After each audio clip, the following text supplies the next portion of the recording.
Aimables téléspectateurs, bonjour et bienvenue à votre émission consacrée sur tout ce qui est fait des droits. Nous appelons, l'émission est intitulée « Ce que dit les droits ». Le titre déjà de l'émission veut tout dire. Ici, nous n'évoquons que les questions ayant trait au droit, ou tout ce qui touche la justice. À ce jour, nous allons essayer d'évoquer les différents régimes matrimoniaux, les avantages, les désavantages.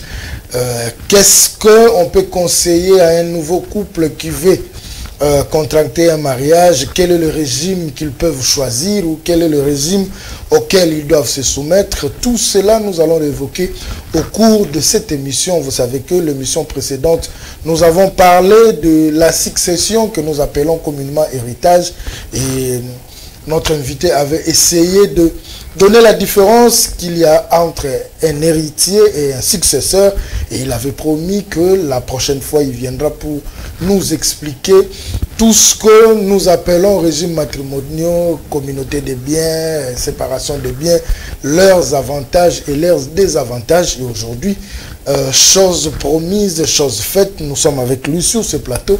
Nous allons essayer de partager le temps d'antenne qui nous est donné pour éclairer la lanterne. Je m'en vais déjà dire bonjour à M. Dani Chamal. Bonjour M. Alain. Le plaisir est nôtre de vous recevoir dans ce plateau, parce que ça fait déjà une habitude que vous venez chaque fois quand nous avons un petit souci pour éclairer l'opinion. Il est partagé ce plaisir et nous sommes à la disposition de nos téléspectateurs, que je salue d'ailleurs, pour que nous puissions partager quelque chose qui intéresse la société.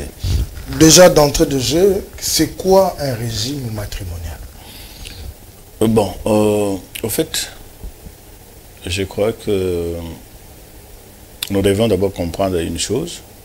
D'abord, l'intitulé de l'émission, c'est ce que dit les droits. Ce que dit les droits, lorsque nous voulons comprendre, parce que ici, nous avons l'impression, où nous devons comprendre que l'émission parle de ce que dit la loi. Donc, dans tel ou tel autre domaine. Et dans ce cas-là, le droit, comme vous avez intitulé l'émission, est compris comme étant l'ensemble des règles qui régissent une société. Alors, ici, dans le cas d'espèce, c'est-à-dire, nous devons parler sur l'ensemble des règles qui régissent les relations entre l'homme et la femme qui ont contracté le mariage. Il était important que nous puissions commencer par le mariage. Voilà. Une fois que les gens comprennent c'est quoi le mariage, et après, on peut comprendre maintenant les règles qui régissent maintenant le mariage. C'est ça un peu. Donc, en fait, le mariage, c'est quoi, par exemple? Le mariage, c'est une relation, c'est une convention entre deux individus, pour avoir la précision à ce qui concerne la République démocratique du Congo, des sexes contraires qui se sont liés pour faire leur vie ensemble, donc et fonder une famille. Parce que cela est conforme à l'article 40 de la Constitution de la République démocratique du Congo, qui dit que tout Congolais est libre de se choisir une personne de son choix, virgule. Hein? Une personne de son choix, la virgule apporte déjà la virgule, voilà, des sexes contraires, et de fonder une famille. Là déjà, vous allez comprendre que en République démocratique du Congo, nous n'avons pas droit, et les deux fois n'ont pas droit au chapitre, parce que la Constitution déjà, qui est la loi mère, dit la personne qui doit s'accoupler avec une autre doit être une personne de sexe contraire. Ça, c'est ce que la loi dit. Déjà dès le départ, nous n'avons pas les soucis d'avoir une loi qui interdit l'homosexualité, parce que la Constitution a déjà résolu la question. Mais seulement, nous pouvons plaider pour avoir une loi qui réprime l'homosexualité. Vous comprenez? Qui réprime clairement l'homosexualité, parce que vous savez la difficulté dans ce que le ministre de la Justice actuel est en train d'apporter comme réforme, c'est du fait que jusqu'à là, il n'y a pas une loi qui réprime l'homosexualité clairement, nonobstant ce que la Constitution est en train de dire.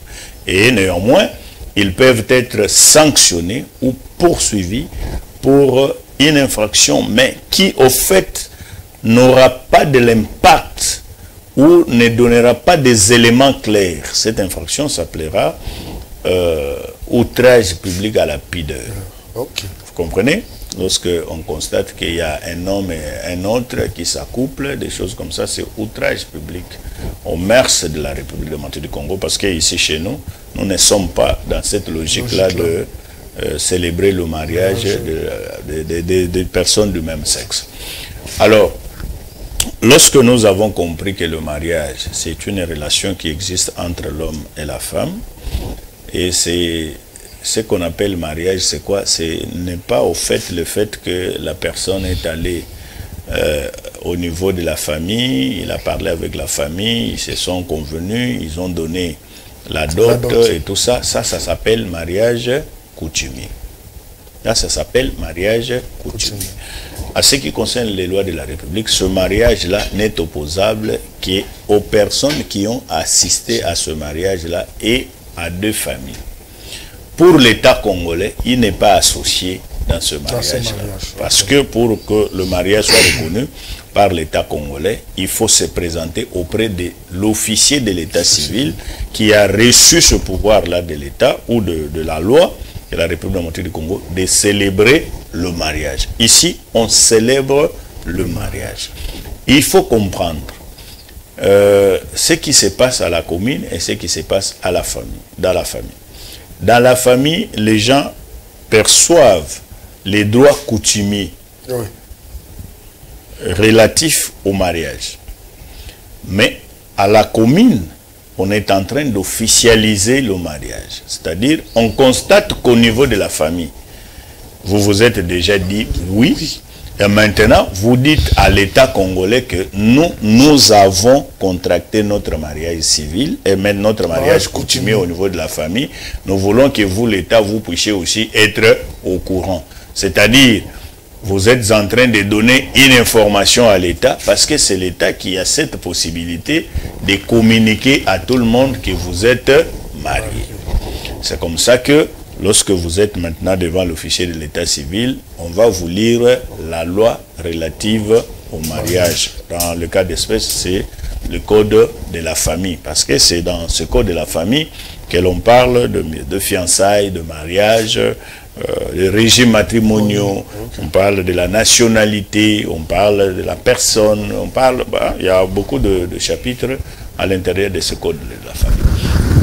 Maintenant, pour comprendre la question, parce que ici aujourd'hui, vous avez suggéré à ce que nous puissions expliquer ou parler avec nos téléspectateurs à ce qui concerne le régime matrimonial. Ce que nous devons comprendre d'abord par régime matrimonial, c'est quoi? Le régime matrimonial, c'est quoi? Un régime, c'est quoi? Ce sont des règles qui régissent une relation donnée. Vous comprenez? Ce sont des règles qui régissent une relation donnée. C'est-à-dire, à ce qui concerne le droit congolais, nous avons trois sortes de régimes matrimoniaux. Et les trois sortes de régimes matrimoniaux, c'est-à-dire que nous avons... d'abord, les gens doivent d'abord comprendre le régime matrimonial. Pourquoi on parle de matrimoniaux? J'ai dit l'ensemble des règles qui régissent une relation amoureuse et qui régissent les relations entre l'homme et la femme dans le mariage. Mais pourquoi on parle de régime matrimonial? C'est-à-dire quoi? Ce sont des règles qui régissent le bien d'un couple. Il faut comprendre ça. Dans ce sens-là. Dans ce sens-là. Ce sont des règles qui régissent le bien d'un couple. C'est-à-dire, l'homme et la femme, lorsqu'ils sont ensemble, l'homme travaille, la femme travaille, ils peuvent avoir des biens. Ces biens-là sont appelés patrimoine. Oui. Mais comme c'est dans le mariage, il s'agit de règles applicables aux gens qui se sont mariés, on parle du régime matrimonial. Alors, maintenant, les gens qui se sont mariés, qui sont ensemble, ils ont les biens. Maintenant, ces biens-là doivent être gérés comment? C'est comme ça que le droit a donné 3 sortes de régimes. Il y a le régime matrimonial, le régime de la communauté des biens. Il y a le régime de la séparation des biens et le régime de la communauté des biens réduit aux acquis. C'est-à-dire quoi? Je vais commencer à expliquer chaque régime. Avant qu'on avance, voilà. Avant qu'on avance, que vous puissiez entrer dans le détail. Mais dans tout ça, c'est-à-dire, nous avons évoqué le cas de mariage. La question est la suivante. De personnes qui peuvent choisir un régime matrimonial, ce sont ce couple qui est passé par toutes les étapes, c'est-à-dire, il est passé par le mariage coutumier, que l'État va célébrer. Ce sont ces personnes qui doivent choisir un régime matrimonial, ou toutes ces personnes ou tous ces couples qui vivent déjà ensemble peuvent choisir un régime matrimonial avant que vous puissiez entrer dans les détails. Parce que je prends le cas d'espèce, en République démocratique du Congo, nous voyons des couples qui vivent ensemble 5 ans, 6 ans, 10 ans ensemble, mais peut-être qu'ils se sont limités seulement dans la logique de donner les biens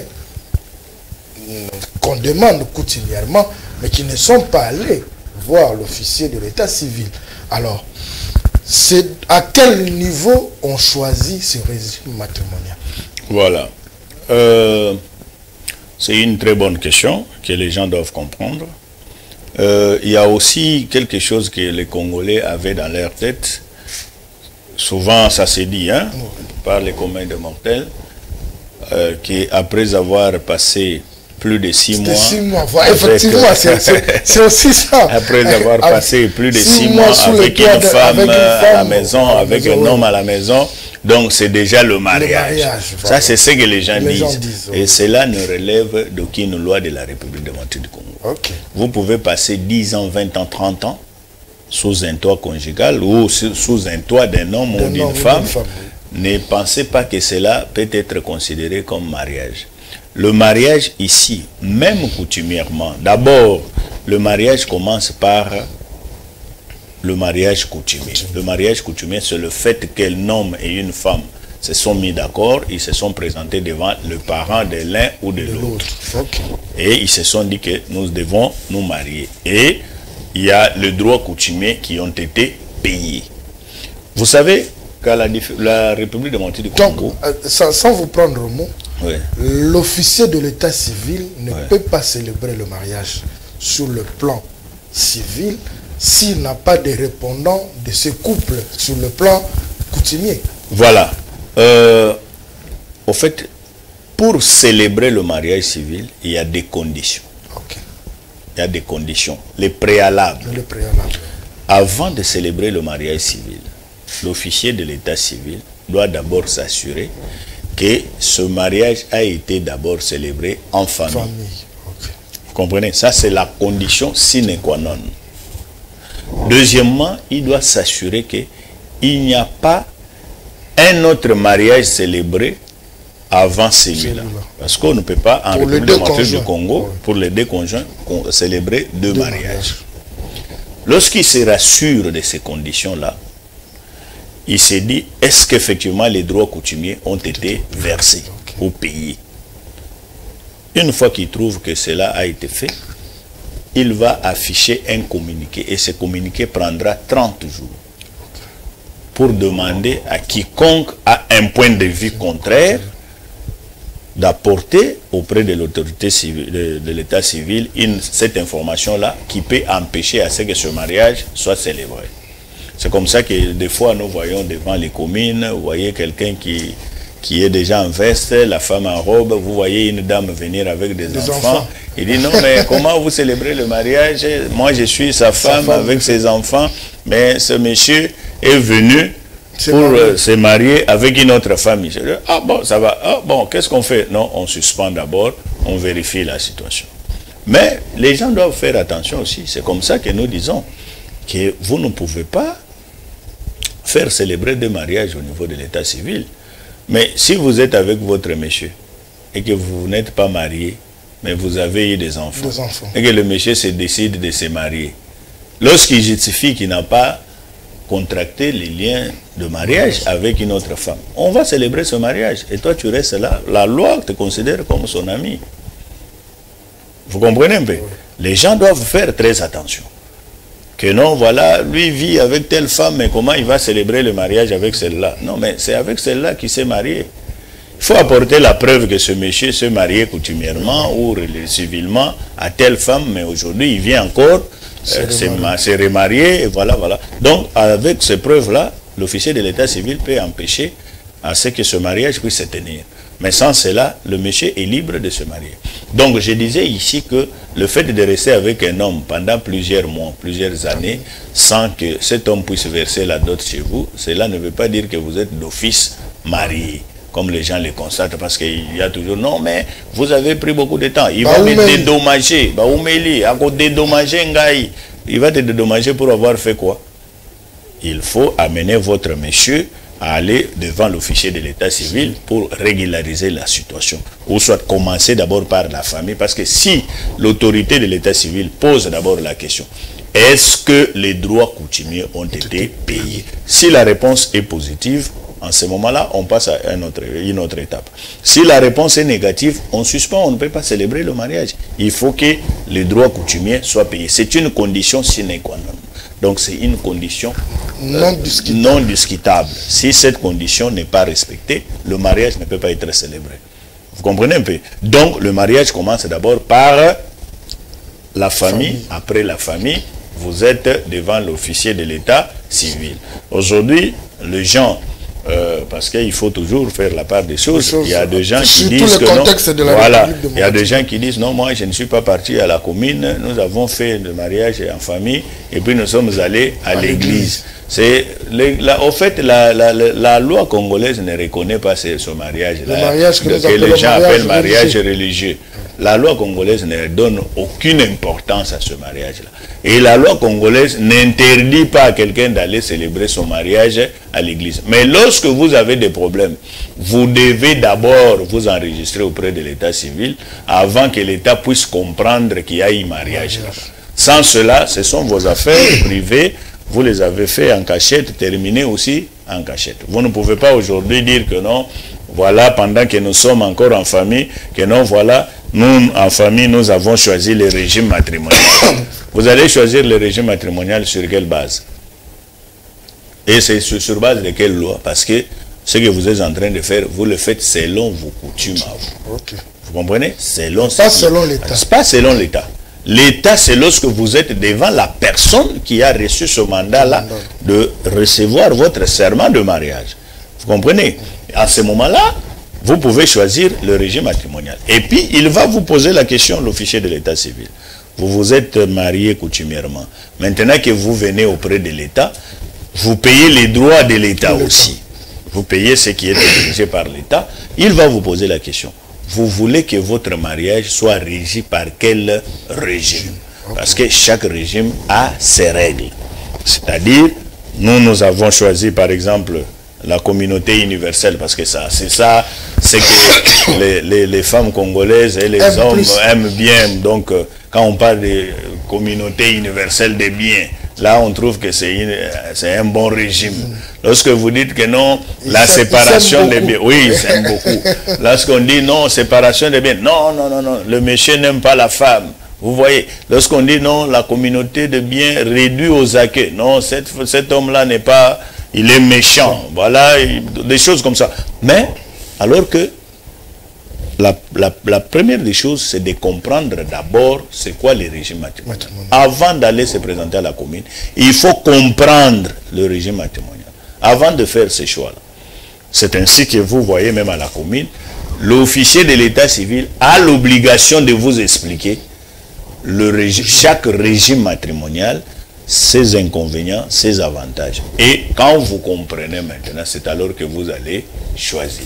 On ne vient pas seulement avec les formulaires que vous remplissez sans comprendre le régime, vous encerclez là, régime matrimonial, donc communauté des biens, et communauté séparation des biens, tout ça, sans pour autant comprendre. Donc, ils ont l'obligation de vous expliquer. Dès que vous comprenez maintenant le régime matrimonial, c'est alors que vous allez opérer des choix. Voilà, c'est ça un peu la question. Donc, on retient que nous avons 3 régimes matrimoniaux. Nous avons la communauté des biens, la communauté universelle, qu'on appelle la communauté universelle de biens. Nous avons la communauté des biens réduits aux acquis, et nous avons la séparation des biens.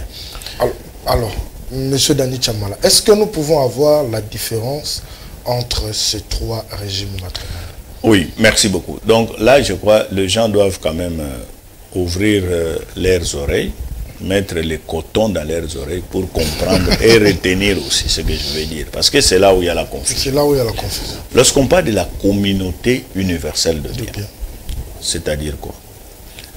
La femme quitte chez ses parents, l'homme quitte aussi chez ses parents, ils vont se réunir quelque part, ils vont commencer à faire leur vie. C'est-à-dire que tout ce qu'ils ont dans cette maison appartient au couple. Les assiettes, les assiettes, les chaises, et tout ce qu'ils ont pour leur débit là, appartient au couple. Tout ce qu'ils vont acquérir, tout ce qu'ils vont acheter pendant le mariage appartient au couple. C'est-à-dire que les biens qu'ils ont, c'est pour l'homme et c'est pour la femme. Tout le monde a le même droit sur ces biens-là.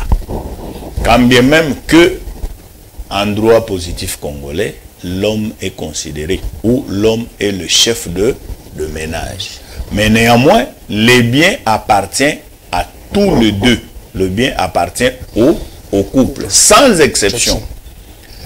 Votre salaire que vous avez au travail, ce que la femme a amené de chez eux, ce que vous avez amené de chez vous. Donc tout ça, les ça salaires de part et d'autre. Si oui, même si l'homme et la femme travaillent, le salaire de la femme, le salaire de l'homme, ce sont des biens du couple. Mais si l'homme travaille seul, même si la femme ne travaille pas, le salaire là, c'est pour eux deux. Vous comprenez? Parce que c'est le bien du couple. Vous avez choisi la communauté universelle des biens, c'est-à-dire tous les biens que vous avez appartiennent au couple. Mais seulement nous devons faire ici la différence.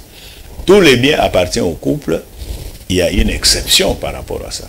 Vous n'allez pas dire que ma veste va appartenir au couple. Ou la jupe de votre femme vous appartient. Là, il y a l'exception, c'est-à-dire que les biens tels que les habits de la femme, les habits de l'homme, ça ce sont des biens de chacun, parce que moi je ne prendrai pas la robe de mon épouse pour porter. Elle aussi ne prendra pas ma veste pour aller à une fête. Mais si nous avons un véhicule, c'est mon véhicule et c'est son véhicule. Si nous avons une table, c'est sa table et c'est ma table. Si nous avons un poste téléviseur, donc ça appartient au couple. Donc il n'y a pas d'exception, sauf les habits, parce que ça, ce sont des biens propres à une personne. Vous comprenez? Tel que la femme ne peut porter des pagnes, mais moi, je ne porterai pas de pagnes. Donc ça, ce sont ses biens propres. Là, c'est dans la communauté universelle de biens. Donc, tous les biens que vous avez, c'est pour le couple. Quand vous achetez une maison, cette maison-là, vous achetez, même si vous avez acheté avec votre salaire, ou même si c'est la femme qui a acheté avec son salaire, cette maison appartient au couple. C'est-à-dire, si c'est 20 mètres sur 20, donc l'homme a 10 mètres sur 20, la femme a 10 mètres sur 20. Même si c'est la femme qui a acheté, même si c'est l'homme qui a acheté. Dans le mariage, il n'y a pas de gigolo, comme on parle à Kinshasa, non. L'homme, lui, ne faisait rien, c'est la femme qui a cherché. Non. Non. Donc là, c'est tout le monde est propriétaire des biens que vous avez acquis ensemble durant votre vie de mariage. C'est-à-dire, c'est le mariage. Voilà, c'est le mariage célébré qui vous lie et qui vous donne la qualité de propriétaire de tous les biens que vous avez, parce que vous avez choisi la communauté universelle de biens. Alors, la séparation de biens. Voilà, la séparation des biens ici, c'est-à-dire quoi? C'est-à-dire que, comme on a toujours dit dans un langage très facile, chacun pour soi, Dieu pour tous. Donc, dans ce couple-là, il n'y a que Dieu qui nous appartient ensemble. Mais pour le reste des choses, chacun garde ses biens. Tout ce que l'homme achète de ses propres efforts, ce sont ses biens. Et tout ce que la femme aussi achète, ce sont ses propres biens. Même les biens qu'ils utilisent dans le ménage. Le bien de ménage, on peut les utiliser ensemble. Hein. On appelle ça de biens communs. Parce qu'on ne va pas dire que non, le verre ici appartient à la femme, toi tu ne peux pas utiliser. Tu vas utiliser le verre, tu peux prendre de l'eau, les assiettes, tu peux utiliser, manger et tout ça.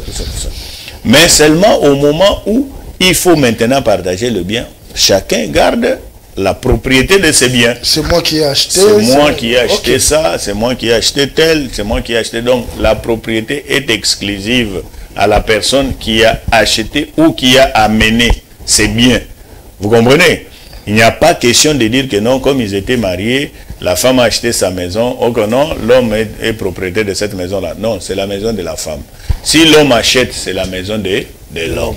Donc, tout ce qui est à l'homme appartient à l'homme. Et tout ce qui est à la femme appartient à la femme. Donc, il y a séparation de biens. Chacun a ses biens. Vous comprenez? Donc, il n'y a que peut-être les enfants qui peuvent hériter ces biens-là. Parce que les enfants, vous savez, ils héritent et du côté de leur père et du côté de leur maman. Alors, le dernier régime. Ça, c'est le régime la communauté réduite aux acquis. La communauté de biens réduits aux acquis, c'est quel régime? C'est un régime qui veut dire ceci. Donc, lorsque vous venez dans le mariage, les biens que vous avez avant de contracter mariage, ça, ce sont vos biens propres. Et les biens que vous devez avoir comme les biens en commun, ce sont des biens que vous avez achetés pendant que vous êtes dans le mariage. Un exemple très simple, vous pouvez trouver quelqu'un qui a acheté sa parcelle avant de se marier. Vous comprenez? Il a acheté une parcelle en 2022, il a épousé sa femme en 2024. La femme trouve déjà l'homme avec sa parcelle, et la femme aussi qui avait acheté sa parcelle en 2023. Il s'est marié avec un homme en 2024. Vous comprenez? Chacun a déjà une parcelle. Donc, chacun garde la propriété de sa parcelle. Ça, ce sont ses biens exclusivement qui lui appartiennent.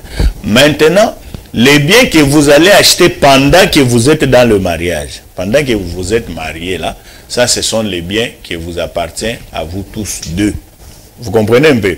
Donc là, ce sont des biens que vous devez avoir en commun. C'est-à-dire, quand vous achetez une parcelle, chacun a 50% ou la moitié de cette parcelle-là. Vous comprenez? Vous avez un véhicule, vous avez tout ce que vous avez là. Donc la femme ou l'homme a droit à 50% de ce que vous avez. C'est notre véhicule, ce n'est pas le véhicule de l'homme ou ce n'est pas le véhicule de la femme. Là, tout ça, ce sont des biens que nous devons gérer ensemble et que nous pouvons partager aussi ensemble. Parce que nous avons eu ça ensemble, les efforts de nous deux. Mais les biens que nous avons eu déjà avant de contracter mariage, ça, ce sont des biens qui appartiennent à chacun selon qui l'a amené. Bon, revenons un peu au régime, le deuxième régime, séparation de biens. Une question me venait en tête. Séparation de biens, c'est vrai que ce que l'homme achète appartient à l'homme, ce que la femme achète appartient à la femme, bien qu'ils soient mariés. Pendant le mariage, une année, 2 ans, 3 ans, 4 ans après, un des conjoints décède.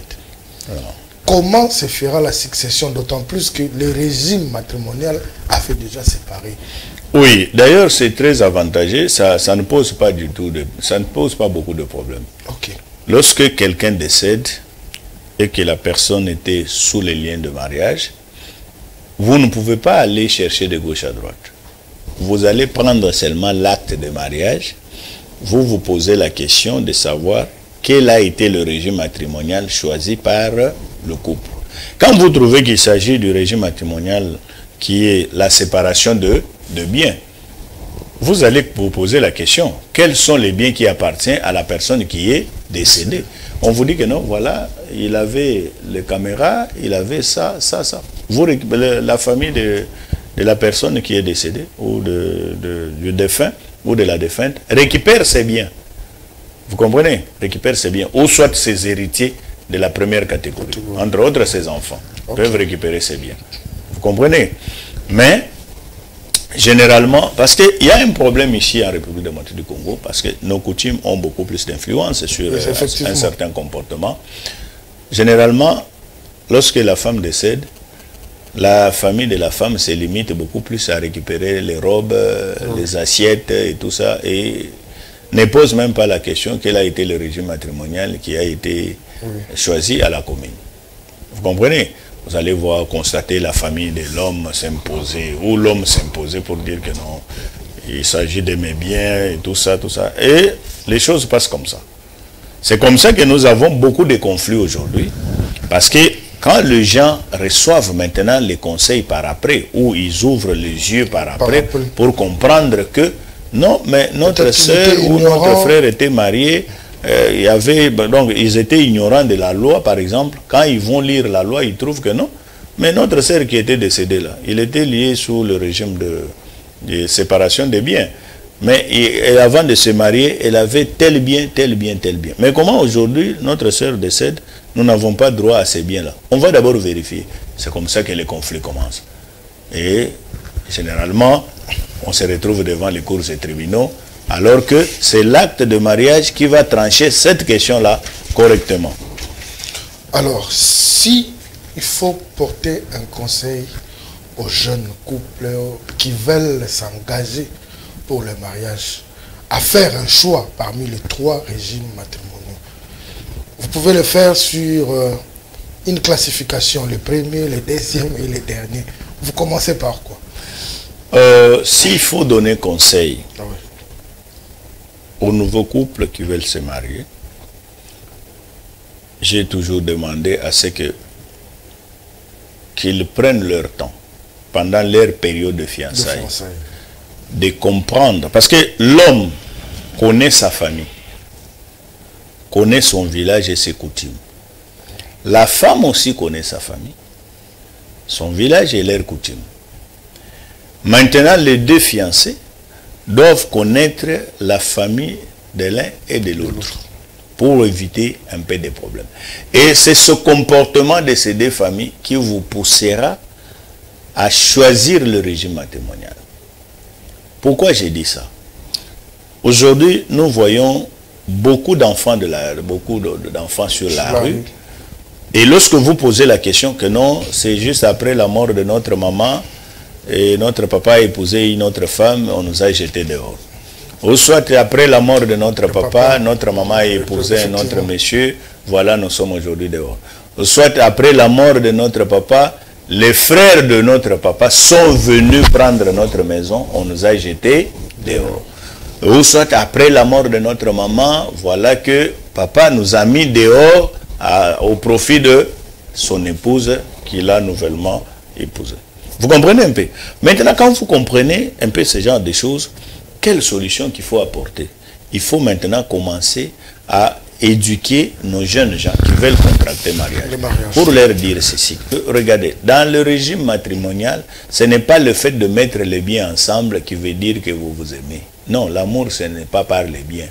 L'amour, ce ne sont pas des biens. L'amour, c'est autre chose. Et ce n'est pas aussi le fait de séparer les biens qui veut dire que vous vous aimez. Ou soit le fait de dire que non, les biens que vous avez amenés, ce sont vos propres biens, mais ce que nous achetons ensemble, c'est ça le bien du couple et que vous vous aimez. Non, il faut réfléchir. Tout ce que nous devons faire ça avec la tête. Nous ne devons pas faire des choses avec des sentiments. Parce qu'il y a risque que le régime matrimonial choisi puisse amener même les enfants sur la rue, soit puisse amener les désordres dans nos familles. Nous devons réfléchir. Par exemple, lorsque nous disons que le régime de la séparation de biens, lorsque les biens sont séparés, comment la famille de l'homme va s'accaparer de biens de la femme? Mais des fois aussi, c'est mal perçu par les femmes. Pourquoi tu veux que nous puissions séparer? Voilà, c'est ça ce que je suis en train de dire ici, que nous devons faire des choses avec la tête et non avec le sentiment. Okay. Parce que les femmes, quand vous allez dire par exemple que non, nous sommes dans le régime de séparation des biens, donc l'homme ne m'aime pas. Il ne veut pas que ces biens puissent m'appartenir. Vous comprenez? Alors que dans le régime de séparation des biens, parce que c'est parmi le régime que moi j'ai toujours apprécié, ça je donne mon point de vue, c'est parmi le régime que moi j'ai toujours apprécié, connaissant bien le comportement des Congolais. Parce que le comportement des Congolais, quand l'homme décède, la famille de l'homme vient s'imposer pour récupérer tous les biens de leur frère, oubliant même qu'il a laissé des enfants. Vous comprenez? Maintenant, si vous voulez récupérer tous ces biens, les biens de votre frère, vous trouvez que non, voilà, les biens que vous voulez récupérer n'appartiennent pas à votre frère. Vous allez récupérer quoi? Vous n'allez rien récupérer. Vous comprenez? Mais vous trouvez que ces biens-là appartiennent à la femme. Donc, ces biens-là resteront pour la femme ainsi que ses enfants. Si c'est la femme qui est décédée, vous venez, la famille de la femme dit, nous devons récupérer tous les biens de notre soeur parce que c'est elle qui travaille. Vous trouvez que les biens dont vous voulez récupérer, ces biens-là appartiennent à l'homme. Qu'est-ce que vous allez faire? Vous n'allez rien récupérer. Donc les biens resteront pour l'homme ainsi que ses enfants. Vous comprenez? Donc c'est un régime qui sécurise un peu beaucoup plus, que ce soit l'homme, que ce soit la femme, beaucoup plus encore leur progéniture. Vous comprenez? Mais les gens ne prêtent pas attention. Les intérêts du père... Voilà, les intérêts du père tombent sur les enfants. Les intérêts de la mère tombent aussi sur les enfants. Mais les gens ne prêtent pas attention à ça. Du fait que seulement qu'on parle de la séparation. Vous comprenez? Non, cet homme-là, on voit que dans l'avenir, il va te chasser comme ça pour qu'il reste avec ses biens. C'est un monsieur qui ne t'aime pas. Mais qui vous dit que lorsque vous allez choisir le régime de séparation de biens, en ce moment-là, l'homme va te chasser et que la communauté de biens, l'homme ne peut pas te chasser? Non, la plupart des mariages qui se séparent aujourd'hui, ce sont des mariages de la communauté de biens. Et après avoir consommé le mariage et tout ça avec le temps, l'homme trouve que non, il n'y a pas moyen de continuer. Il dit voilà, on doit se séparer. Malgré que nous avons choisi la communauté des biens. Mais l'homme décide de se séparer. Et le combat commence devant les cours des tribunaux. Non, mais on a une maison là-bas. On a une maison de l'autre côté. Mais si vous êtes dans la séparation des biens, ce combat-là ne peut même pas se retrouver devant les cours des tribunaux, puisque c'est un combat qui est déjà terminé par du fait que le choix a été de la séparation de biens. Chacun a ses biens. Vous comprenez un peu? S'il faut mettre en deuxième position... En deuxième position, ce que je peux dire, je crois que la communauté de biens réduite aux acquis peut être aussi un bon régime qu'il faut choisir. Ce que nous avons gagné ensemble pendant le mariage, c'est ce qui nous appartient. Ce que vous avez amené là, donc vous pouvez garder, parce que une femme qui a hérité une parcelle de son père avant de se marier, ses frères sont en train de bénéficier de ça. Maintenant, quand elle contracte mariage, la parcelle quitte le patrimoine de sa famille pour venir de l'autre côté. Vous voyez, ça pose des fois des problèmes. Ou soit un monsieur qui a hérité une parcelle de ses parents ou de son frère ou quoi que ce soit, il contracte mariage, la femme qui était quelque part, qui ne connaissait même pas la famille, il vient entrer dans la famille 30 ans après, il devient propriétaire de cette parcelle. Ce sont des choses qui posent souvent problème. On va dire non, cette parcelle, vous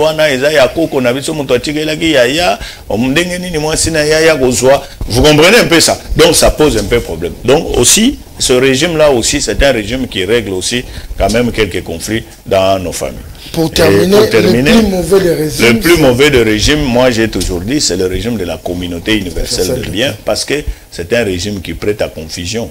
Vous comprenez? Quand il y a séparation, il y a trop de problèmes. Aller devant les cours des tribunaux, c'est ce combat-là qui se passe tous les jours ici. Non, on avait des parcelles. Non, on avait un véhicule. Non, le compte bancaire. Et voilà ceci, voilà cela. Donc, les deux régimes-là ont résolu quand même quelques problèmes qui ne sont pas résolus par la communauté universelle de biens. Vous comprenez un peu? Donc, c'est ça un peu le problème. Mais seulement, je dois ajouter une chose, parce que les gens... je crois que c'est les soucis des gens. Il y a des gens qui se sont déjà mariés, qui ont déjà choisi le régime matrimonial, Ils se disent maintenant, mais les journalistes allaient parler sur le régime matrimonial. Mais moi j'ai déjà choisi. Mais dans leur émission, je trouve comme si la séparation ou le régime réduit aux acquis ou bien la communauté universelle, c'est le meilleur des régimes. Moi, je dois... Est-ce qu'il y a possibilité de changer le régime matrimonial en cours de mariage? J'ai dit oui. La loi a prévu que pendant que vous êtes dans le mariage, vous pouvez changer le régime matrimonial. La procédure, la démarche à faire. La démarche à faire, vous pouvez changer votre régime matrimonial. Vous allez saisir le tribunal et le tribunal constate effectivement que vous voulez changer le régime matrimonial. Vous changez. Voilà. Pas de problème. Vous pouvez changer. Monsieur David Chamala, nous sommes vraiment arrivés à la fin. Nous avons épuisé de notre temps. Ouais. Mais je voulais à ce que vous puissiez dire un mot par rapport à ces trois régimes, brièvement, mais en lingala, parce que des fois, ça peut être confusion. Le pourquoi de ces choix et son importance. Voilà. En fait, si je peux dire quelque chose en lingala, c'est que bandeko basipe mibali oyo bazolinga kobala na oyo basipe babalani parce que na lobia wana avant na soki ça en français na lobi moto ya sa balaki déjà akokipe ko changer le régime matrimonial. Donc oyo pe nano abalite akoki sikoyo par rapport ya ba explication oyo ko comprendre ko zo choix ya régime matrimonial nini oyo ya ko kopona tango tozo kende devant officier ya état civil parce que kunande mariage au l'état ayebi soki nano bali civilement te yeba ke okoki ko solliciter divorce pas à l'état te soki okeyeba ko yebisa yo kende nano ko enregistrer mariage na yo na commune parce que ezana eloko mususu oyo peut-être tolobaki te parce que là on n'a pas parlé de formes de mariage et tout ça mais okokipe même ceux qui au sali va célébrer mariage na communauté okoki ko kende après mariage coutumier na yo okoki ko kende pe ko enregistrer mariage wana na commune ceux qui ont enregistré mariage na commune ezandenge moko na muto oyo a célébrer mariage na commune parce que tango zo kende ko enregistrer yango okopona pe régime matrimonial. Est-ce que vous comprenez? Donc c'est un mariage célébré en famille mais enregistré auprès de l'officier de l'état civil. Donc, ils ont la même valeur. Ils ont presque le même effet devant les cours et tribunaux. Alors, ceux qui bolingi bobalana, ils ont trois régimes matrimoniaux au Isengeli Kopona. Au Koki Kopona, régime de séparation des biens. Donc, elingi koloba, mobile na bilogo na ye, moi sina bilogo na ye.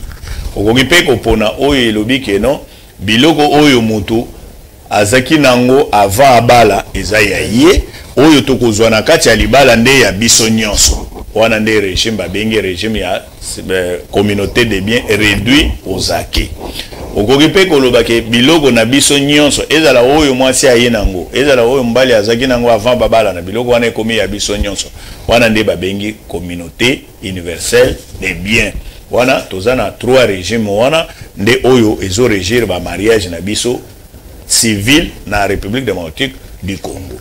Alors na nyonso oyo eloko ya koyeba ezake avant ya kopona esengeli oyeba nano régime nini oyo yokoki kopona avantage nango ezali nini inconvénient nango ezali nini parce que bokotika la kaka libela te pourtant bozokende na commune bokende kobalana même na église bolobaka nini jusqu'à ce que la mort nous sépare tokokufa biso nyonso le même jour te moi c'est kufa liboso mobali pe akoki kufa liboso mais siko biloko bozalaki nango wana bakotika ekotika la ndenge nini nde omoni raison oyo moto asalaka ke topona régime matrimonial et puis même ceux qui beaucoup fité parce que tolobaka jusqu'à ce que la mort nous sépare ça c'est ce que vous dites na munoko na bino mais la loi congolaise dit que ceux qui boyokanité bokabwana bokoki pe kokabwana liwe pe ye na nuteme bokabwani tango bozo kabwana wana siko biloko bozana ngo bokosala nango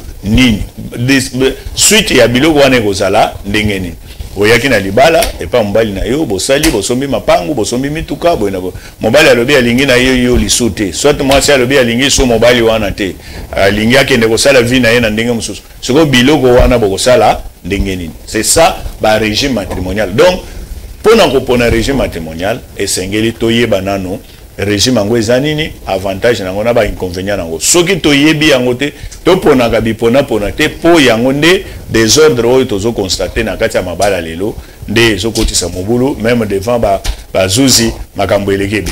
Voilà, merci beaucoup, monsieur Dani Chamala. Je pense que matière est à nous. Espérons que prochainement, tu vas évoquer le Cambodge la forme de mariage pour que permettre émission ce que dit le droit comprendre parce que mais